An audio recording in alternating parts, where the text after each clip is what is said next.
This is Ask the Compound. Our email here is askthecompoundshow@gmail.com. We get questions every week from people on YouTube, email, Twitter, wherever.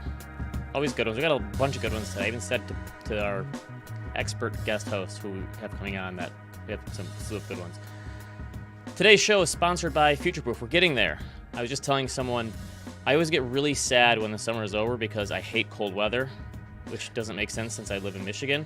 But Futureproof, being in the middle of September, gives me something to look forward to extend the summer a little bit.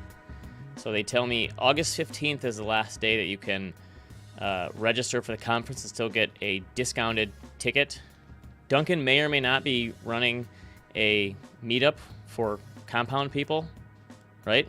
It's true. We're trying to keep it like nice and pretty intimate though, so don't tell everyone on a live stream or anything. Yeah, cat's out of the bag. Futureproof.advisorcircle.com. It's going to be a blast. Can't wait. Yeah, right. I can't wait. Let's do a question.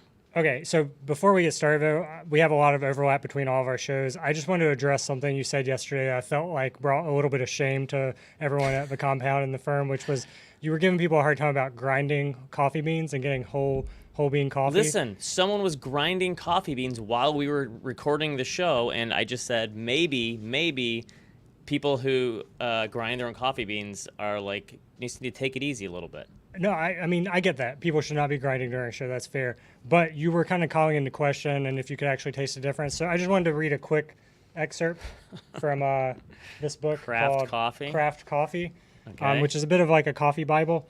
It says, many of the delicate compounds that make coffee taste great are locked in the bean's structure, but breaking that protection apart via grinding exposes them to air, moisture, and light, the ever-present banes of a coffee bean's existence. All of those compounds will start to noticeably diminish, at least to the trained palate, about 30 minutes after grinding. And like the proverbial man who went out for cigarettes, once flavor is gone, it's not coming back. Yeah, but doesn't Folgers grind them for you too? Well, yeah, but I mean, it starts to lose flavor quickly. So if you grind them every morning right before you make it, you're getting more of that. That sounded like the difference between me getting a drink and a mixologist pouring a drink for me. All I said was it's pretentious, and you just made my point for me. Fair enough. Okay. Well, I guess I got a lot of hate on that one. As a non-coffee drinker, I'm fine throwing bombs into that department. Well, you make your bed, so while you're making your bed, we're grinding our coffee beans. You know what I mean? Yes, so, you're a coffee mixologist. All right, God. Let's do a question. Up first today, we have a question from Salim. I'm looking to purchase a new home in the coming months as I'm in need of additional space. I'm trying to decide whether to rent or sell my existing home, which has a 3% interest rate and $200,000 in equity since I purchased it in 2016. My real estate agent and many pundits seem to default to renting it out as a no-brainer approach because of the 3% interest rate. However, if I took the $200,000 profit from the sale and invested in the S&P 500, over 30 years it would surpass the monthly rental profit, $600, and an eventual sale of the home. This includes investing the $600 profit into the S&P each month over the same period. Finding quality tenants, keeping the place rented at all times, and covering maintenance as the home ages seems riskier than investing in something like VTI.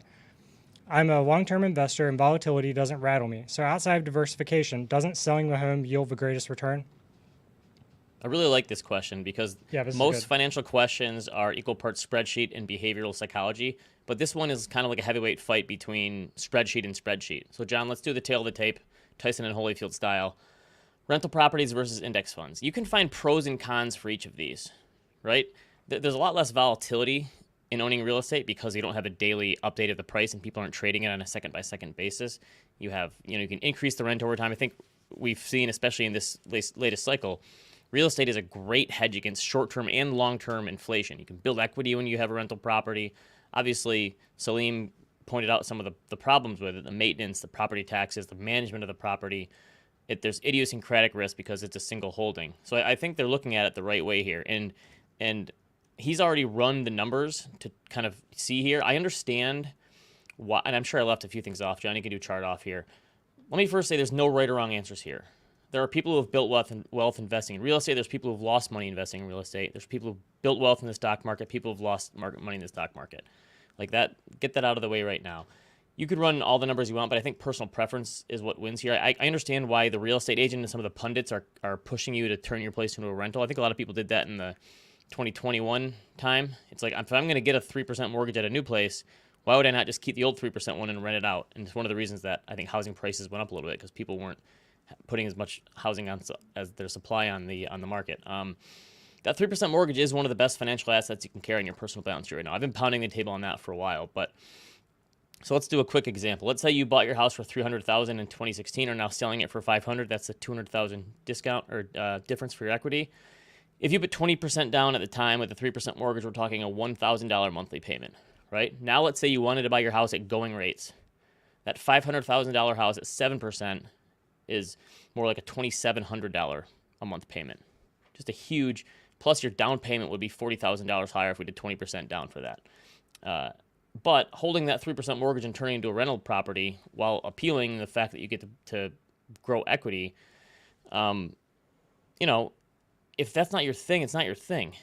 Like, I don't think you want to be peer pressured into doing something just because of that 3% mortgage. And if it's going to cause you sleepless nights and give you a headache, I don't see what's the point. Like, the point about finding tenants is the one for me. Like, if a tenant leaves and you have to find a new one and you have a few months where you're not earning that income, that can eat into your profit in a big way, right? He mentioned that I think this house was built in 2000, and he realized, like, I'm going to have to do some upgrades on this relatively quickly. One new roof or new air conditioner or new heater or something, and there goes your profit for a few months, maybe a year. So I think some people are more equipped than others to deal with the realities of being a landlord. And I think you have to figure out what your tolerance for inconvenience is. And so there is a good case to be made for taking your money, your equity off the table, investing it in the stock market. But there could be scenarios where the rental income and the equity you build in the house puts you in a better place financially over the years. You really don't know. So this is the type of decision, as usual, I would make completely outside of the spreadsheet. If you don't want to be a landlord, owning a rental property is not for you, no matter how good the economics of it are.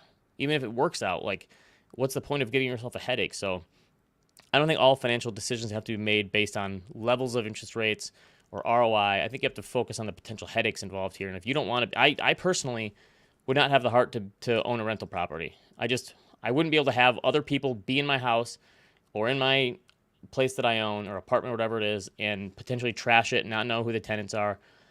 I wouldn't be able to psychologically sleep at night with that. So right. Yeah, it's like you can't care too much about it, right? But then you want to make sure it's a nice place, but yeah, and other people are just fine with that, and they hire a property manager and they vet the tenants and it works out fine and they make money. But for me, I wouldn't do it just because someone says you can't get rid of that 3% mortgage.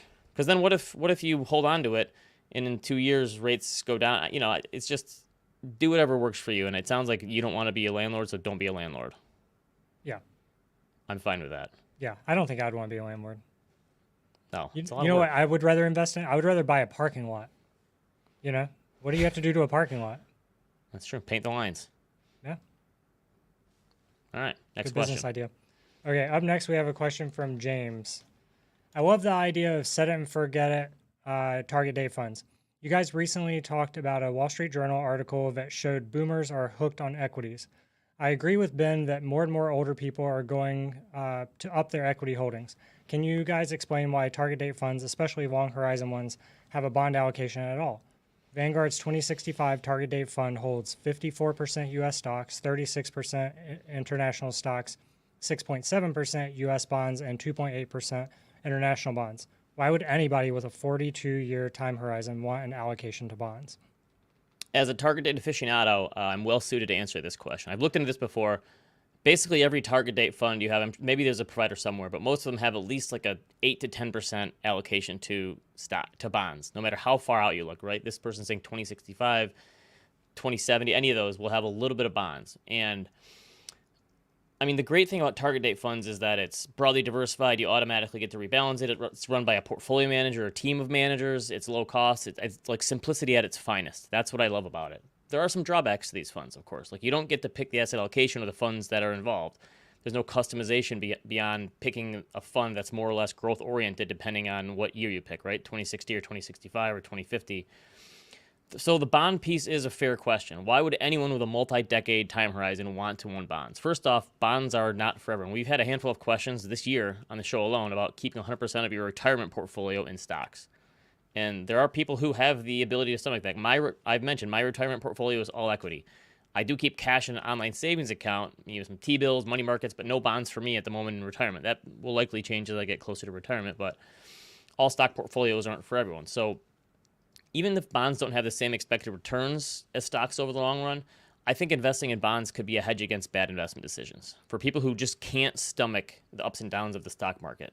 So they can dampen the volatility, they can, dampen the volatility of your portfolio, but also your emotions.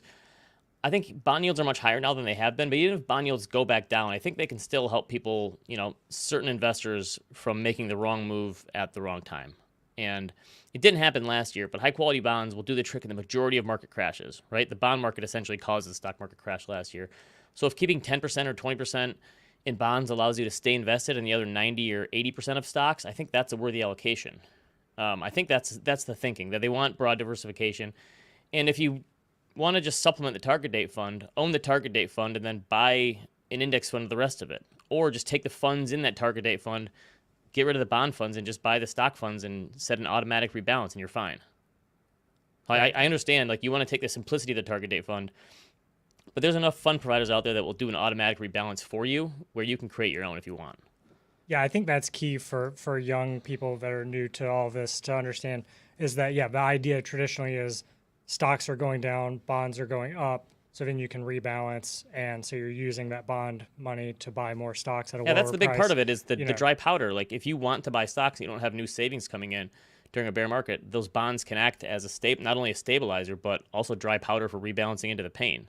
That's part of it too, even if they have lower expected returns. I get it. If you want to be 100% in stocks, you're probably just going to have to build that yourself, though. Right.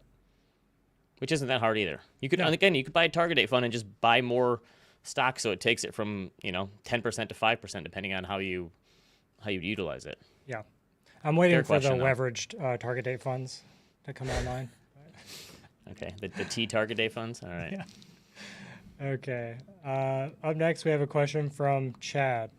I'm actually surprised no academic has done that yet, because a lot of the academic studies say if you're a young person, you should leverage your stock portfolio because you have the ability to wait out bear markets and save more if you blow yourself up. I'm surprised no one's tried that yet. Well, Sean called me out and let you guys know, but I was asking him a while back about what's stopping you from having a portfolio that's basically triple Qs and then hedged with some short triple Qs. And doing it kind of like a hedge fund. I was trying to piece it together. I was talking with Sean about this.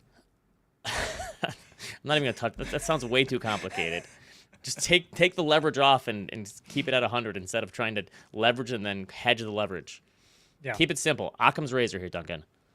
It's true. I'm reading that hedge fund book, More Money Than God, right now, so it's on my mind. All right. Okay. Up next, we have a question from Chad. How do you decide between a traditional 401k and a Roth 401k when you have no idea whether you'll end up in the 22, 24, 32, 35, or 37% tax bracket? I'm 43, married, filing jointly with two young kids, with a not to brag base salary of $175,000 in the 22% MFJ, so married filing jointly bracket. In 2022, bonuses jumped my salary all the way into the 35% bracket. How do you factor in things like the larger take-home paycheck with traditional versus Roth, or the fact that when kids get older, I won't have those tax credits, reducing my taxable income, or the fact that RMDs, for whichever one of us survives longer, might be taxed as single rather than MFJ? Boy, there's a lot going on. I'm tapping out on this one. There's way too much tax stuff going on. Let's bring in our tax expert here. Get in here, Bill. Bill Sweet. Hey, Bill. Oh, nice. He just ground some coffee beans. Is that a Chemex? It was, yes, when I got started. But are we going to take coffee advice from a guy that A, doesn't drink coffee and recommended Folgers? Speaking about more money than God. I mean, come on.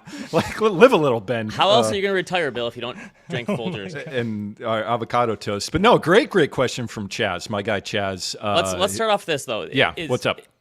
Has Chad not already won the game if he's getting this in the weeds? I mean, I was going to say it's double not to brag in Chaz's original question. You know, his base salary gets him at 22%, but the 35% bracket starts at $490,000 of so he's gross getting a pretty good bonus. So, yeah, wow, that's quite a year for Chaz. And looking back, I mean, the way I would frame it, though, and we've talked a lot about Roth versus traditional, the answer is both, right? So the way to answer Chaz's multiple questions here is to look back from age 63.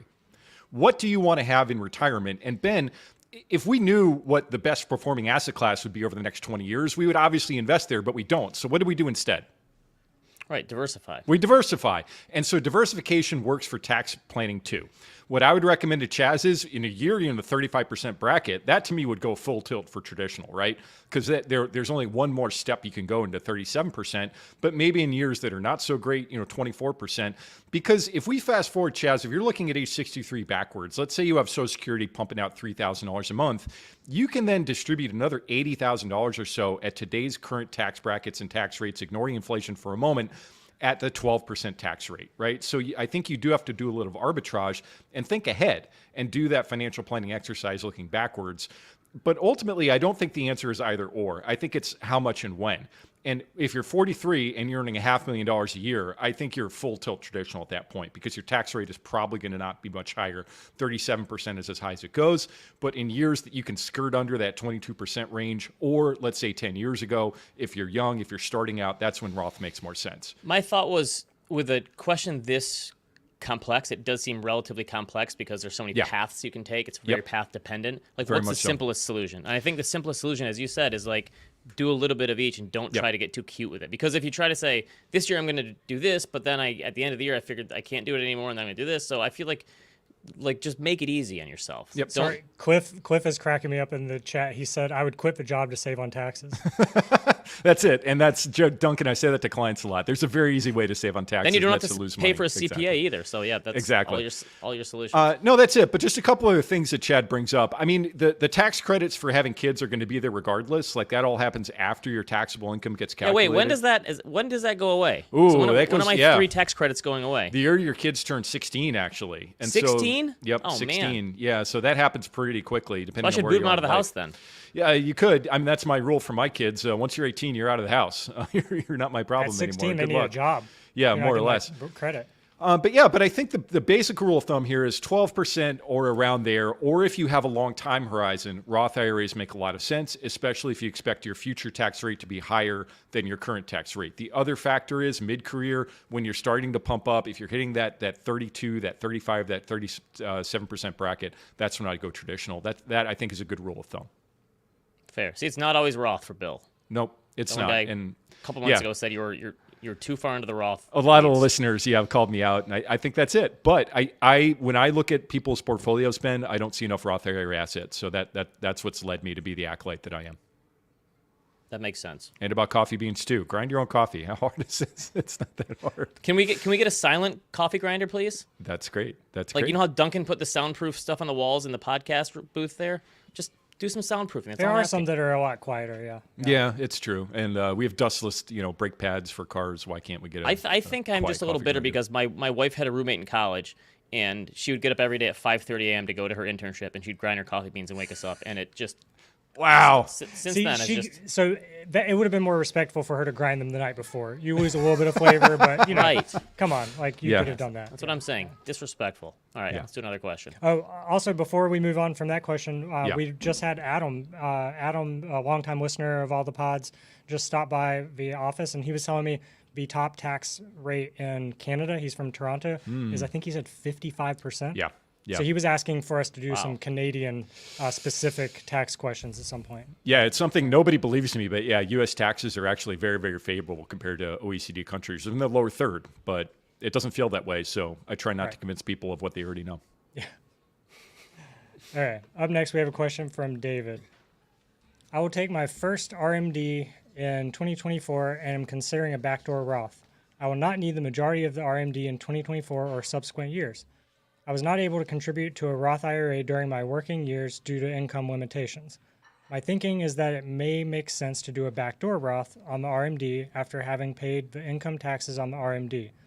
My time horizon is approximately 20 years. I understand that there is a 5-year rule for withdrawing money from a Roth.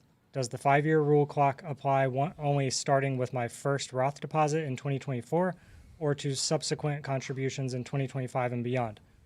My taxable brokerage account is direct indexed for tax alpha, so it would seem that tax-free growth in a Roth would provide better long-term returns. I gotta be honest, I don't understand a lot of this question. Okay, so the idea is, it sounds to me like they're taking their required minimum distributions, but they're not going to need to spend them right away, so they want to reinvest them and maybe get some tax deferral benefits by putting them in a backdoor Roth. Right. Yep. Duncan, I don't think it's your fault. There's a lot going on. First off, RMD started at age 73. So I give our questioner a lot of credit for thinking, in a long time horizon. 20 years, that's great. And God willing, we all make it that far. But yeah, a lot going on here. But number one is you cannot take an RMD if you're receiving one. For new people, an RMD is a required minimum distribution. Required minimum distribution, right. Okay. Exactly, Duncan. And as those build up, as your assets build up, at some point, the government says, look, you got to spend the money. Yeah, you can't just have this build up forever. And as I said before, that starts at age 73 here in the year 2023. So, but you cannot take an RMD and just move it from one traditional into a Roth. It doesn't happen quite that way. You do need to have earned income in order to contribute to any IRA. So that's the first kind of nuanced point here, is that you can't just take assets from traditional, roll them into Roth. Social Security doesn't count, huh? Social Security neither. But that's it. But to move on, again, 20 years is a pretty favorable time horizon. And what the listener is comparing a backdoor Roth contribution to is a direct indexed account, right? Something that's taxable. And Ben, if I could give you the choice, would you want your investment earnings tax-free or would you want them taxed as capital gains? Which would you choose? Tax-free. So we want them tax-free. So what, you're saying move it right from so take the RMD and then put it into the direct index account? I mean, no, I'm saying do this backdoor Roth solution. You do need to have earned income. And so if you're comparing it to an investment that's going to be taxed, the backdoor Roth is going to make sense because you've already paid tax on that income. You've already taken that required distribution. So assuming you have other earned income, you can put $7,500 into a Roth IRA. Up to any age, as long as you have the income to support it. So that's an important question to focus on. Okay. Next, there are 2 5-year rules when it comes to Roth IRAs that we can go into. I didn't get the 5-year rule thing. What's that? Yeah. Okay, so there are 2. The 5-year rule number 1, you cannot take a qualified Roth distribution from any Roth IRA until you've had any Roth IRA for 5 years. And so it is literally, you just have to have a Roth IRA in place for 5 years. Any distributions that happen in year 2, year 3, year 4 are not qualified. And so that's one of the reasons I apostolize that, like, look, guys, just fund a Roth IRA now in your 20s, right? Because then that 5-year clock is done and over with. So that's 5-year clock number 1. If we're starting at age 73 and we've never made a Roth IRA contribution. Wait, what's the reason for the 5-year clock? I don't get that. I think the idea is that they don't want people just like putting money into IRAs and then taking them out the next year. I don't really fully understand it, Ben, to be honest, but I think the intent was that, look, these are long-term retirement accounts. These are not meant to be like someplace to park cash for a year or 2.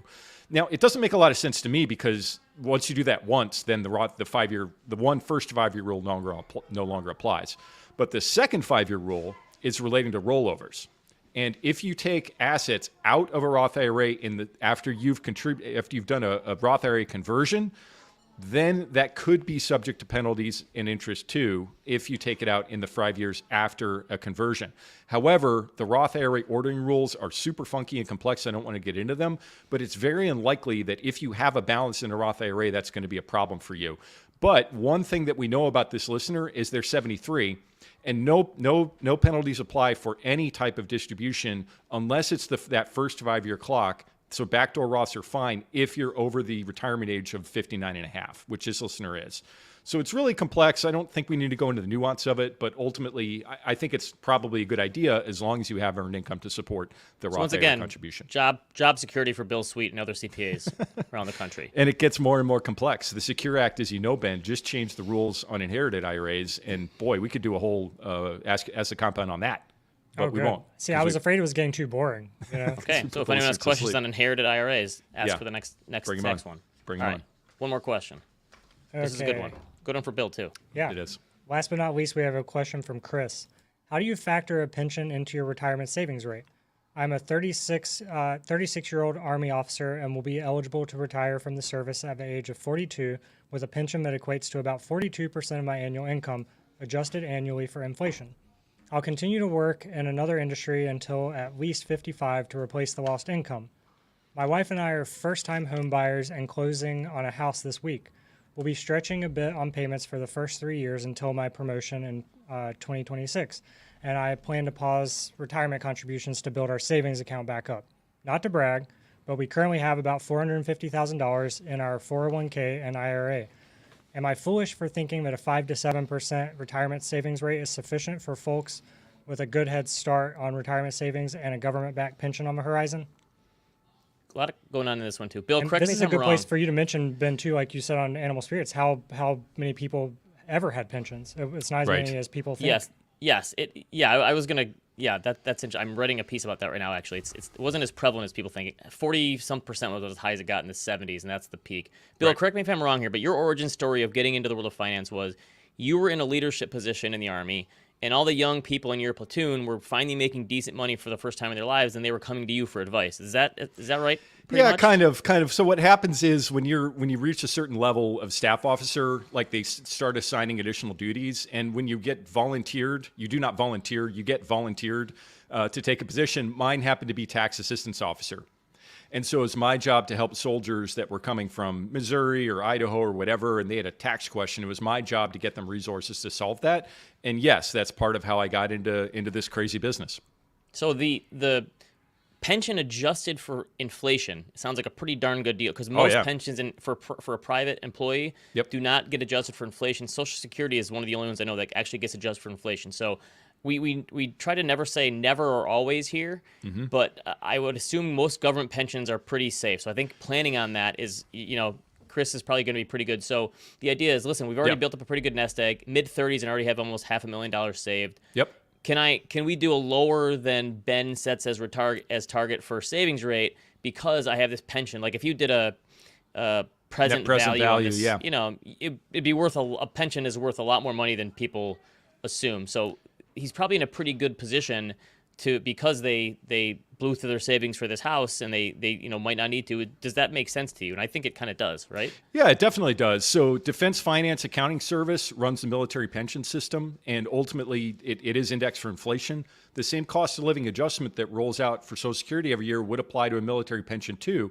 And so as the listener points out, hey, this is going to cover 40% of my spending when I get to retirement, which is great. State income tax free, right? So if you move to New York, California, they can't touch your pension. It's always federally taxable. But yeah, I'd say it's a great deal. And Ben, what is really the difference? A government pension, a government bond, like these are all things that are guaranteed by the full faith and credit of the United States of America. I'd say, yeah, go for it. And so Ben, sometimes in my formulation, it really unfortunately all depends, but sometimes I will treat this like a bond, right? And that's my fixed income, because I know that's going to support my lifestyle. I know that's going to hit my paycheck my bank account every month. I think it's an excellent way to plan. And yes, if you'd like to, I think so. Is it more or less you've funded part of your retirement, not through your savings, but through the work that you've been doing to defend our nation? So I think that's a really neat thing to think about. Right. That's another good point, is that they could also probably take more risk in their 401k and IRA in stocks, because that pension is going to act like a bond, even though it doesn't have some of the same characteristics as a bond fund would. I think so too. And ultimately,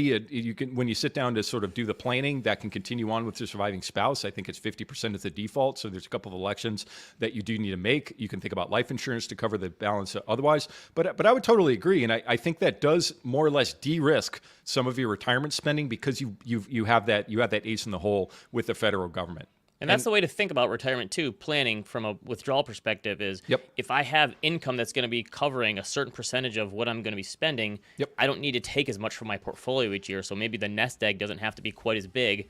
So yeah, they could spend more now in the house or whatever else that they're doing and not save as much, and they'll probably be just fine. Precisely. And it connects directly, Ben, with the conversation we had a couple of minutes ago about traditional versus Roth. Fast forward a couple of years, fast forward 20, 30 years. What would you like your portfolio to look like then?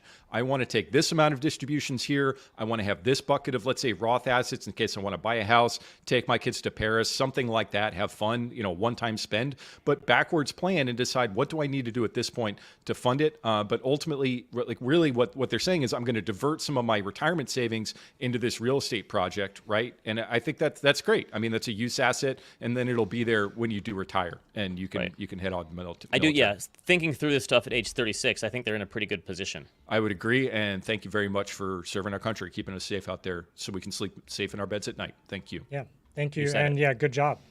Good job. Yeah, nicely. Yeah, good job. Great question. That's great. And we didn't even get a not to brag there, even though they deserved one. Yeah.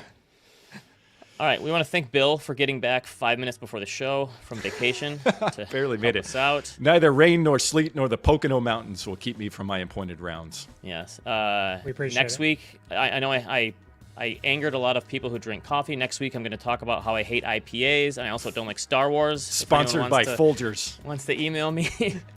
Ben, his elitist tower there in Michigan, looking down on us. You're going to be here in person. We're going to hold you down and make you drink coffee live on the show. That's right. I will be live in New York City next week, sitting next to Duncan. Email us if you want. We're going to have a bunch of different people on the show next week because we have a lot of people coming to New York. askthecompoundshow@gmail.com, or leave us a comment on YouTube. We appreciate everyone who comes in for the live chat, as always. Thanks to Duncan and Bill, and we'll see you guys next week. See you, everyone.